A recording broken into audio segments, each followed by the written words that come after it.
बातें करते हम खेतों की और उसके रखवाली की। हम बीजों की बातें करते उत्तम जल संसाधन की। हम तकनीकी बातें करते फसलों के उत्पादन की। हर किसान का सपना सच हो जीवन सुखद बनाने को। गाँव-गाँव के हर आंगन का प्यारा सा ये दर्शन। कृषि दर्शन, कृषि दर्शन, कृषि दर्शन, कृषि दर्शन, कृषि दर्शन, कृषि दर्शन, कृषि दर्शन, कृषि दर्शन। किसान भाई बहन नमस्कार, जोहार। कृषि दर्शन कार्यक्रम में रौरमन के स्वागत है। अब देखो किसान भाई, स्वागत तो हमेशा रहेला और बरकरार रही। और जैसे कि रौरमन के कहिला हमेशा कि खेत हो या बारी, पशुपालन हो या फुलवारी, तो किसान भाई बहन आज भी इसने जानकारी रौरमन के देवे आए ही है नहीं। मकी जानकारी लेवे कर आगे चलू हमरे देखा थे कृषि समाचार। नमस्कार, कृषि समाचार में आपका स्वागत है। मैं हूं शिखा स्वरूप। आइए देखते हैं कृषि समाचार में क्या है खास। कृषक ले सकते हैं बीजों उपचार योजना का लाभ। मल्चिंग विधि के प्रयोग से किसान हो सकते हैं लाभान्वित। ओपन मिल समरसेबल पंप सिंचाई कार्य को करता है आसान। कीट व्याधियां रोग फसलों पर लगते हैं, जिस कारण कभी कभी किसानों को काफी नुकसान उठाना पड़ता है। यदि बुआई से पूर्व बीजों को उपचारित कर लिया जाए तो 75% तक रोग व्याधियों को बीज जनित रोगों से बचाव होता है। राज्य के कृषक सभी फसलों में बुआई बीजों को उपचारित करके करें। इसके लिए राज्य में सीड ट्रीटमेंट कैंपेन चलाई जाती है। किसान भाई, खेती बाड़ी वैज्ञानिक विधियों द्वारा करना बहुत ही लाभप्रद होता है। ऐसी एक विधि है मल्चिंग। मल्चिंग विधि का प्रयोग कर आप सिंचाई जल की बचत कर सकते हैं। इससे खरपतवार की समस्या कम होती है। खेती बाड़ी में होने वाले लेबर एवं अन्य खर्चों को भी मल्चिंग कम करता है और साथ ही उत्पादन लगभग 1.5 गुना तक बढ़ता है। स्वीट कॉर्न आजकल हमारे झारखंड के लगभग सभी क्षेत्रों में लगाया जाता है। जो भी किसान भाई इस समय स्वीट कॉर्न लगाने के इच्छुक हैं, वो स्वीट कॉर्न के उन्नत प्रभेदों का चुनाव करें। स्वीट कॉर्न के उन्नत प्रभेदों में सुगरी, 75, मिष्टी, माधुरी और प्रिया बेहतर माने जाते हैं। स्वीट कॉर्न के ये प्रभेद कम समय में अच्छी उपज देने के लिए प्रचलित हैं।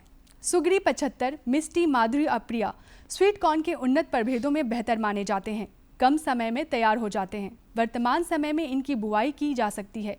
1 हेक्टेयर भूमि में 10 से 12 किलोग्राम की दर से बीज प्राप्त होते हैं। बुआई से पूर्व बीजों को उपचारित कर लेना अच्छा होता है।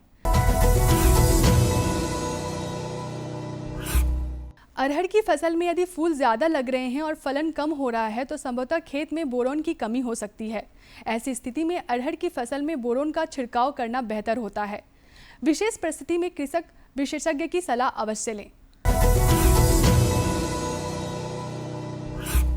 खेती बाड़ी में सिंचाई कार्य को आसान बनाता है। ओपन मिल समरसेबल पंप। यह पंप गहरे कुएं, तालाब, नहर इत्यादि से पानी खींचकर खेतों तक आसानी से पहुंचाने में सक्षम है। गहरे कुएं दूर स्थित तालाब, नहर या अन्य जल स्रोतों में पानी खींचकर खेतों तक पहुंचाता है। यह ओपन मिल समरसेबल पंप। यह पंप सिंचाई कार्य में लगने वाले मेहनत और मजदूरी की बचत के साथ समय की भी बचाव करता है। कम जल उपलब्धता वाले जगहों में इसकी उपयोगिता बहुत है। यह उपकरण बाजार में उपलब्ध है। और अब मंडी भाव में अनाजों के वर्तमान भाव जानने के लिए चलते हैं हमारे सहयोगी के पास। जोहार दर्शकों, आज मंडी भाव की जानकारी देने के लिए हम आप पहुंचे हैं पंडरा बाजार समिति, जहां से हम देखेंगे कि आज मंडी में क्या कुछ बदलाव हुआ है। दर्शकों, सबसे पहले हम लेंगे आलू को। आलू का प्रति क्विंटल दर है 1100 रुपये। दूसरे में हम लेंगे टमाटर को। टमाटर का प्रति क्विंटल दर है 1200 रुपये। फिर हम जाएंगे प्याज की ओर। प्याज का प्रति क्विंटल दर है 2200 रुपये। फिर हम कुछ मीठे की तरफ आते हैं, जिसमें सबसे पहले हम लेंगे चीनी को, जिसका प्रति क्विंटल दर है 4200 रुपये। आखिरी में हम गुड़ का दर बताएंगे, जिसका प्रति क्विंटल दर है 4000 रुपये। दर्शकों, आज के मंडी भाव में बस इतना ही। आपको लिए चलते हैं स्टूडियो। जोहार।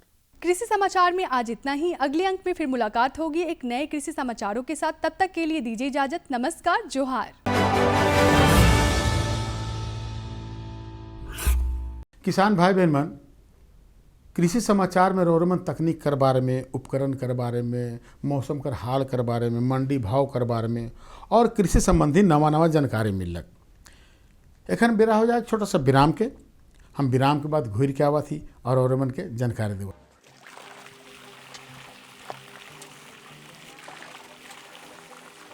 अरे भैया, अरे आओ आओ मुन्ना आओ, कैसे आना हुआ? अरे वो राजू कह रहा था कि तुम धूप से चला रहे हो पंप, कोई जादू है का? अरे जादू वादू नहीं है, ये प्रधानमंत्री कुसुम योजना है। ये क्या है? अरे इस योजना में किसानों को सोलर सिस्टम लगाया जाता है ना, जिससे पंप चलता है। इसी को कहते हैं सोलर पंप। सोलर पंप माने धूप से चलने वाला? हाँ, धूप से चलने वाला। चलो दिखलाते हैं, चलो आओ आओ मुन्ना, देखो यही है सोलर पैनल, यही बिजली बनाता है और पंप को चलाता है।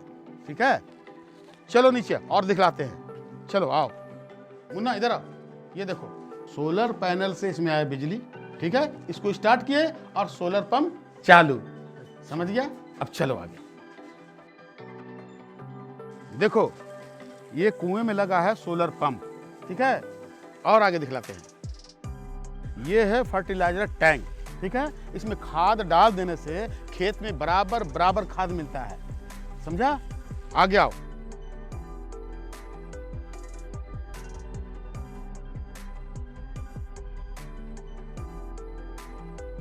और ये देखो खेतों तक पहुंच गया पानी।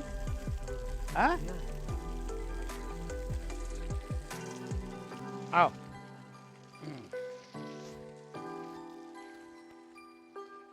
लैंड रिकॉर्ड्स हैं। जिन किसानों को इस ड्राइव का हिस्सा होने के लिए बुलाया जाता है, उनसे उनका मोबाइल नंबर लिया जाता है और उनके आधार की स्कैनिंग होती है। लॉगिन के बाद किसान का फोन नंबर और उनका आधार विवरण मोबाइल ऐप पर रिकॉर्ड किया जाएगा। एक बार जब किसान और उनकी भूमि का अधिकारी द्वारा सत्यापन कर लिया जाएगा, तो उससे प्राप्त डेटा संबंधित किसान की सहमति के बाद पीएम किसान सैचुरेशन ड्राइव के अगले स्टेप यानी फार्मर कंसेंट कलेक्शन के लिए उपलब्ध होगा। इस प्रक्रिया को farmer consent collection mobile app संभव बनाएगा। इस ऐप को कृषि विभाग के प्रतिनिधियों के द्वारा डाउनलोड और ऑपरेट किया जाएगा। Farmer consent collector mobile app में राज्य सरकार द्वारा दिए गए यूजर नेम और पासवर्ड के जरिए लॉगिन करना है। ये ऐप सिर्फ इंटरनेट के साथ यानी ऑनलाइन इस्तेमाल किया जा सकता है। कंसेंट कलेक्शन के 2 स्टेप होंगे, आधार इनेबल्ड ई साइन और आधार इनेबल्ड ई केवाईसी। ई साइन के लिए आधार नंबर, किसान का नाम, कंसेंट स्टेटस, गांव का नाम और खाता नंबर आता है। अगले स्टेप के लिए स्वागत है। तो किसान भाई बहन मन, चलो अपन कार्यक्रम के हम आगे बढ़ाती जानकारी की ओर। आज का जो जानकारी है कि फल बाग में जल प्रबंधन कर उन्नत तकनीक कर बारे में। अब देखो रौरे मन फल कर बाग करीला है ने, अब ओकर में हो गलक आम हो गलक, अमरूद हो गलक, लीची हो गलक, पपीता हो गलक, नींबू हो गलक। इस सब के पानी सिंचाई तो चाहिए। अब सिंचाई ले जल प्रबंधन कैसे करे के है, इकर बारे में जानकारी तो बहुत ज़रूरी है। तो भाई इकर जानकारी चाहिए तो चलो हम रोरमन के फीचर कर माध्यम से इकर जानकारी दिवा थी।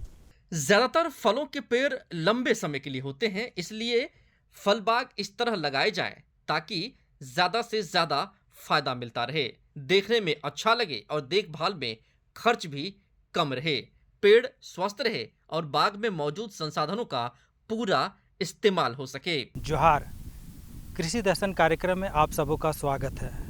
कृषि दर्शन एक ऐसा कार्यक्रम है जिसमें कृषि जगत से जुड़ी तमाम जानकारियां देते हैं जो आपके लिए काफ़ी लाभदायक साबित हो सकती है। किसान भाइयों बहनों, कार्यक्रम के इस भाग में फल बाग में जल प्रबंधन की उन्नत तकनीक के बारे में जानकारी प्राप्त करेंगे। इस बारे में बताएंगे ICAR पलांडू के कृषि वैज्ञानिक डॉक्टर महेश कुमार धाकड़ जी। सबसे पहले तो सर आपका बहुत बहुत स्वागत है। नमस्कार किसान भाइयों। सर ये जानना चाहेंगे कि जैसे हम फल बाग के बारे में बात कर रहे हैं, अगर हम जल प्रबंधन के बारे में बातचीत कर रहे हैं तो कृषि के क्षेत्र में जल प्रबंधन का क्या महत्व है और किसान भाई कब और कैसे कर रहे हैं? बिल्कुल अच्छा प्रश्न आपने किया है। झारखंड में जो भी अभी तक हम देखेंगे कि फल के बाग जो लगे हुए हैं, उन अधिकतर फल बागों में हम देखते हैं कि किसान भाई किसी भी प्रकार का जल प्रबंधन नहीं करती हैं। इसको हम जो बोलते हैं, ये यहाँ पे जो भी फल बाग का खेती हो रही है वो एक रेनफेड कंडीशन में हो रही है, बिना पानी के। जो बारिश में पानी इनको मिलता है और जो ऑफ सीजन रेंस जो झारखंड में होती है उसी के ऊपर हमारा फल के उत्पादन होता है। तो अगर किसान भाई थोड़ा सा अगर इसमें जल प्रबंधन करते हैं तो वो अपने उत्पादन को और बढ़ा सकते हैं। बहुत सारी तकनीक विकसित की गई है जल प्रबंधन के लिए। बहुत सारे गवर्नमेंट की स्कीम्स है इसमें जल प्रबंधन से जुड़ी हुई, जिसको किसान भाई अपनाकर अपने बगीचे में अपनी आमदनी और अपने उत्पादन को बढ़ा सकते हैं।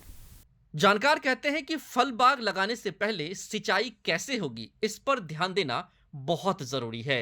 पानी की कमी वाले इलाके में बूंद बूंद सिंचाई विधि का इस्तेमाल करना चाहिए, जिससे पानी और मेहनत दोनों की बचत होगी और पौधों को जरूरत के हिसाब से पानी मिलने के कारण पैदावार में बढ़ोतरी होगी। बिल्कुल, जो जल प्रबंधन को अगर हम समझना चाहते हैं तो इसको हम दो भागों में बांटेंगे। जो नए फल बाग लगे हैं उनमें जल प्रबंधन कैसे किया जाए, और जो पुराने पेड़ हैं जो ऑलरेडी फल दे रहे हैं 20-25 साल के, उनमें जल प्रबंधन कैसे किया जाए। तो दोनों में ही जल प्रबंधन बहुत ही आवश्यक है। नए फल बाग जो कि नए लगे हैं, जो अमूमन बारिश के मौसम में लगते हैं, तो उस समय पानी की व्यवस्था रहती है, बारिश होती है। तो लेकिन बारिश के बाद नए पौधे हैं तो ठंडा में उनको लगभग सप्ताह में एक बार सिंचाई ज़रूर करना चाहिए। और जो गर्मी के मौसम में जब बहुत ज़्यादा गर्मी होती है तो नए फल वृक्ष में सप्ताह में 2 बार सिंचाई ज़रूर करें। सिंचाई करने के लिए उसमें एक जो छोटा पौधा उसके पास में एक थाला बना दे छोटा, और उस थाले में ही सिंचाई की जाए तो पौधे जो पानी है वो जड़ों तक मिलेगा। अगर आप बिना थाले की सिंचाई करेंगे तो पानी बह के निकल जाएगा। तो एक छोटा थाला ज़रूर बनाइए और कोशिश कीजिए कि जो पेड़ का जो तना है उसको पानी ना छुए, ताकि तने के ऊपर किसी प्रकार की बीमारी ना लगे। बड़े फल वृक्ष हैं उसमें हम देखते हैं कि बारिश के मौसम में पानी की आवश्यकता नहीं है, और उसके बाद बारिश के बाद पानी फल के पेड़ में रोक देना चाहिए, जिससे कि अच्छी तरह से मंजर आए। सिंचाई की नालियां पौधों की कतारों के बीच से निकालकर दोनों ओर पौधों की जरूरत के हिसाब से थाले बनाकर जरूरत के हिसाब से पानी दिया जाना चाहिए। पौधों की कतार में सीधी सिंचाई करने से पौधों में रोग फैलने की संभावना बढ़ जाती है और नाली का पहला पौधा काफी कमजोर हो जाता है। लवणीय और क्षारीय पानी सभी फलों के पेड़ों के लिए सही नहीं होता है। मंजर खिलने के बाद जब फल बन जाता है तब से हमको जल प्रबंधन शुरू करना चाहिए। तो उसमें भी आपको, जैसे बड़े पेड़ हैं तो इसको आप जो थाला बनाते हैं, रिंग बनाते हैं, उस मेथड से पानी देने से ठीक रहता है। और आप लगभग 15 दिन के अंतराल में एक बार पानी उनको ज़रूर दीजिए। तो ये छोटे फल वृक्ष और बड़े फल वृक्ष में अमूमन पानी देने की सबसे सरल विधि आपको बताइए। इसके अलावा अभी बहुत सारे एडवांसमेंट हुए हैं। अभी हम देख रहे हैं कि पर ड्रॉप मोर क्रॉप हमारे बात की जा रही है। तो इसमें हम लोग देखते हैं कि ड्रिप इरिगेशन के द्वारा अगर आप लोग सिंचाई करते हैं तो इससे पानी की बचत होती है, साथ ही साथ आपके फर्टिलाइज़र की बचत होती है, और आपके जो पेड़ है उसकी बढ़वार और उसको उत्पादन भी ज़्यादा आता है। तो ड्रिप इरिगेशन के द्वारा भी किसान लोग सिंचाई कर सकते हैं। जो भी नए फल वृक्ष लगे हैं उसको ड्रिप के द्वारा ही लगाएं, ज़्यादातर कोशिश कीजिए। और जो पुराने फल वृक्ष है उसमें भी आप फल बनने के बाद उसमें ड्रिप का सिंचाई करेंगे तो उसमें उत्पादन अच्छा आता है। एग्जाम्पल के रूप में हम देखते हैं कि लीची का पेड़ है बड़ा, उसमें अगर हम ड्रिप से सिंचाई करते हैं और उसी में हम थाला बना के सिंचाई करते हैं तो हमने देखा है कि उसके उत्पादन में जो ड्रिप से सिंचाई हो रही है उसमें लगभग 20 से 25% ज़्यादा उत्पादन हमको मिलता है। और ड्रिप एक बार हमको ख़रीदना होता है, और बहुत सारी गवर्नमेंट की स्कीम्स भी है, उसके द्वारा भी ड्रिप लिया जा सकता है। तो किसानों को बहुत कम खर्चे में एक ड्रिप सिस्टम अपने बाग में लगा सकते हैं। जानकार कहते हैं कि शुरू के 2 महीने तक पौधों को पानी की ज्यादा जरूरत होती है। इस समय 2-3 दिनों के अंदर पानी देना चाहिए। 2 सिंचाइयों के बीच का समय जगह, मौसम, जमीन, फलों की किस्म, फलन का समय और वहां की जलवायु आदि पर निर्भर करता है। अगर बारिश के मौसम में बारिश होती रहे तो पानी देने की आवश्यकता नहीं होती है। सर्दी के मौसम में 10 से 15 दिनों के अंदर पर सिंचाई करनी चाहिए। वहीं गर्मी के मौसम में 7 से 10 दिनों के अंतराल पर सिंचाई करनी चाहिए। देखिए, हमने जैसे बताया अभी लीची के बारे में कि लगभग आप 20 से 25% ज़्यादा उत्पादन ले सकते हैं। कई बार सिंचाई की कमी होने से हम देखते हैं कि फल बहुत ज़्यादा झड़ते हैं, पानी की कमी रहती है, उससे भी फल झड़ना होता है। तो बहुत सारे फल की झड़ने की समस्या भी पानी के कारण से होती है, तो उसको हम रोक सकते हैं। पानी देने से हम फल का आकार बढ़ा सकते हैं, फल की गुणवत्ता भी बढ़ा सकते हैं। और अभी हम देखते हैं कि पानी के साथ में थोड़ा बहुत फर्टिलाइज़र का भी उपयोग किया जा रहा है, जिसको हम फर्टिगेशन बोलते हैं। तो उस पद्धति का भी यूज़ करते हैं, तो हमारे खाद का जो नुकसान है वो भी कम होता है और कम खाद में अच्छा उत्पादन लिया जा सकता है। तो ये ड्रिप के द्वारा सिंचाई करना बहुत ही एक उन्नत तकनीक है, कई सालों से इसको यूज़ किया जा रहा है। तो हमारे भी प्रदेश में हम चाहेंगे किसान भाई ड्रिप के द्वारा ही अगर सिंचाई का उपयोग करते हैं तो बहुत ही फ़ायदेमंद रहता है। इसी के साथ में हम ड्रिप के साथ में अगर उसमें मल्चिंग भी कर देते हैं, प्लास्टिक मल्च हो गया या जो हमारे केंद्र के द्वारा विकसित टेफ्रोसिया मल्च हो गया, उसका इस्तेमाल करने से हम जो पानी दे रहे हैं उस पानी को हम धूप से उड़ने से भी बचा सकते हैं। तो ड्रिप इरिगेशन के साथ में मल्चिंग का इस्तेमाल करेंगे तो सोने पे सुहागा जैसे हम बोल सकते हैं, आपको डबल फ़ायदा मिलेगा।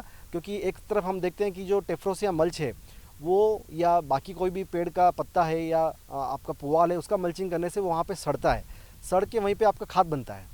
तो आपको नेचुरल एक खाद भी पौधे को मिल रहा है। पौधे को मल्चिंग के द्वारा पौधे का जो नमी है वो बना रहता है और पौधे के आसपास जो मिट्टी है उसका तापमान भी बड़ा अच्छा बना रहता है, जिससे कि वहाँ पे जो जीवाणु है वो बहुत अच्छी तरह से वृद्धि करते हैं। तो ये एक अच्छा इकोसिस्टम बनने से पेड़ को बहुत ही फ़ायदा मिलता है।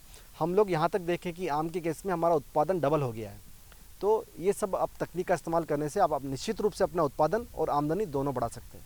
आपने तो देखो एखन रौरे मन के फल बाग में जल प्रबंधन करवा पता लग गया। अब दूसर जानकारी है जे किसान भाई बहन रेशम कीट पालन करे ना उनकर बारे में है नहीं। तो रेशम कीट पालन और उकर प्रबंधन कर बारे में अब देखो रेशम कीट पालन जे करत हैं उमन को तो ये मालूम है और हमीनो जाना थी कि सहतूत कर पौधा में उनकर देख रेख रख रखाव हुएला है नहीं। अब देखो कि सहतूत कर जो पौधा है नहीं उकर कटिंग के बाद उकर बढ़िया बढ़िया फर्नीचरो बनेला है और रेशम कर जो कपड़ा है उकर डिमांड तो रोज में जानबे करीला। तो चलू रेशम कीट कर प्रबंधन कर बारे में भी रौरमन के हम जानकारी दिवा थी जो हमरे कर विशेषज्ञ साहब हैं उनकरे से। साथियों जोहार, कृषि दर्शन कार्यक्रम में आप सभी का स्वागत है। मैं हूं मेहुल प्रसाद। साथियों आज हम आ पहुंचे हैं केंद्रीय तसर अनुसंधान एवं प्रशिक्षण संस्थान नगड़ी में, जहां हम बात करेंगे डॉक्टर जयप्रकाश पांडे जी से और इनसे जानेंगे कि तसर कीट पालन एवं उसकी देखभाल के बारे में। सर बहुत बहुत स्वागत है सर आपका। बहुत बहुत धन्यवाद किसान भाइयों। सर सबसे पहले हमारे किसान भाई जानना चाहेंगे कि इस तसर कीट का जो पालन है उसके बारे में। किसान भाइयों जैसा कि आप जानते हैं कि झारखंड का भूभाग तसर कीट पालन के लिए सबसे उपयुक्त माना जाता है। तो तसर कीट पालन में दो महत्वपूर्ण बातें सबसे ज़्यादा ध्यान रखने योग्य हैं। पहला तो है कि आपको जो अंडा प्राप्त हो रहा है उच्च गुणवत्ता का होना चाहिए, जिसको हम सीड कहते हैं। दूसरा है कि पौधों की पत्ती बहुत अच्छी होनी चाहिए। तो इन दोनों की तैयारी अगर आपको करना है, अच्छे पत्ती का होना साथ साथ अच्छे बीज का उत्पादन, दोनों के लिए आपको वर्ष पर्यंत तैयारी करनी होती है। जैसे वर्तमान समय की बात करें तो इस समय पे अगर अच्छी पौधों की पत्तियां चाहिए तो मार्च अप्रैल के महीने में पौधों की कटाई छटाई का कार्य किया जाता है, जिससे आपको जून से जुलाई के महीने में आपको बहुत अच्छी पत्तियां आएंगी।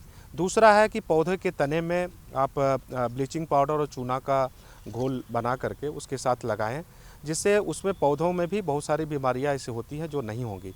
साथ ही साथ हमारा एक पौधों की पत्तियों में एक रोग होता है, गाल रोग होता है।